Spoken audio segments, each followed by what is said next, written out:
So, hello everyone. Itatanim ko na po yung ating kinating kanina na ating mga markot ng ating rubber tree.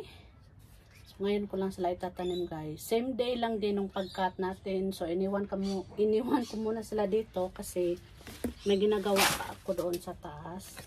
And then ngayon is itatanim na natin siya mga kabayan. Hopefully, kung nag-success tayo doon sa ating marketing, ayan, so hopefully ma-success din yung ating pag-re-repat sa kanya guys.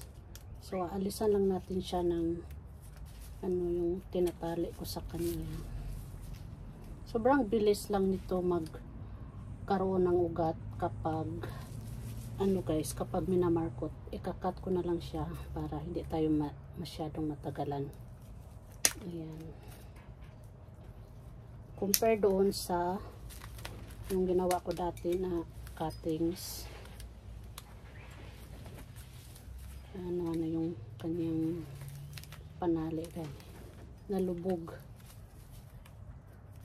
Ayan po. So maraming salamat po sa mga nanonood sa atin. And then this one. So medyo dry na siya mga kabayan yung yung ating nilagay dito.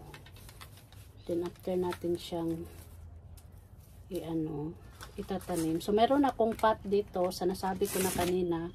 4 lang po muna yung kinating ko kasi nga 4 lang po yung pot na meron ako na parang sa kanilang size. Magmamatch sa kanilang size. May mga pot ako dito kaso maliliit para sa mga propagation.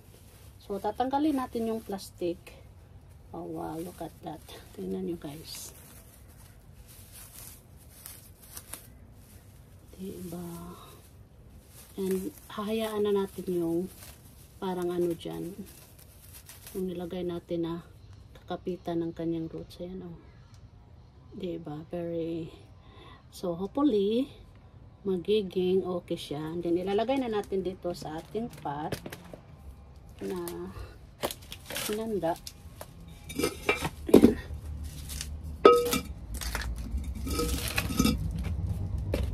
Ganyan para mas madali lang siyang mag-recover.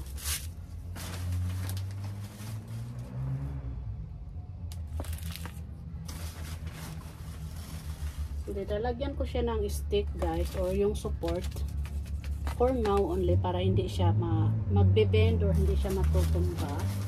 And then once na magiging established na siya, yes, pwede na natin tanggalin yung kanyang support na ilalagay ko.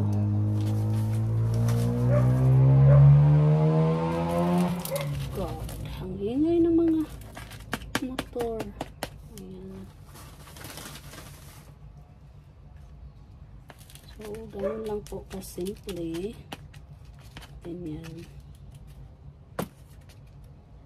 Okay na yan siya mga kabayan. Saka na natin siya dadagdagan ng potting mix after natin siyang madiligan. Kasi kailangan siyang diligan. Dry na kasi yung kanyang roots.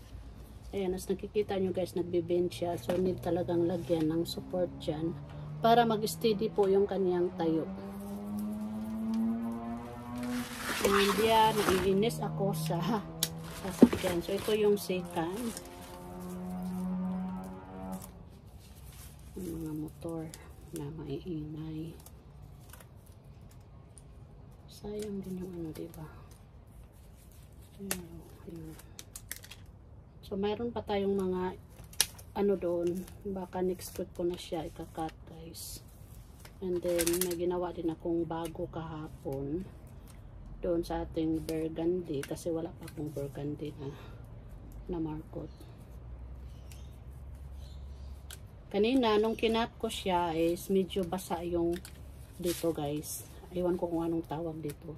Basa siya kasi nagdilig ako kaninang umaga.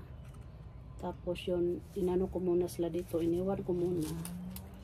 Kasi nga, din, mainit ang panahon ngayon dito sa amin. Kaya mabilis lang siyang nag-dry. Ayan, and then alisan natin siya ng plastic. There we go.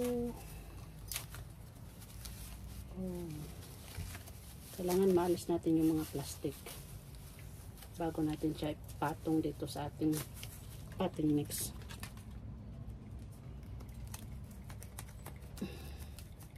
Kapit na kapit ka. Ayan. So look at that. Hindi siya masyadong maraming roots, pero sa ilalim marami siya guys, kasi medyo nakapalan ko po yung paglagay ng this one, oh. Parang lanot. So lalagay na natin siya dyan.